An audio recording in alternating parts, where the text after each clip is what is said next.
Hello' friends, welcome to my YouTube channel Ikramul English. মই আজি আকৌ আপোনালোকৰ সন্মুখত লৈ আহিছোঁ কেইটামান চেণ্টেন্স, যিবোৰ চেণ্টেন্স আমি ডেইলি লাইফত ব্যৱহাৰ কৰি থাকোঁ। So' let's start my video'. তুমি কি বিচাৰি আছা? What are you looking for? What are you looking for? মই টকা বিচাৰি আছোঁ। I am looking for money. I am looking for money. মই ফাইনেল পৰীক্ষাত পাছ কৰিলোঁ। I passed the final exam. I passed the final exam. ইমান ডাঙৰ বিজয়। What a great victory.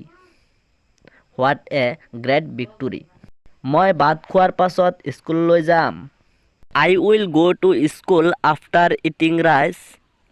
I will go' to school after eating rice. এইটো তেওঁক দিয়া। Give it to him. Give it to. কাজিয়া নকৰিব। Don't fight. Don't fight. তুমি বৰ এলেহুৱা। You are so' lazy. You are so' lazy. তোমাৰ পৰীক্ষা যেন ভাল হয়। Hope you do well in examination. Hope you do well in examination.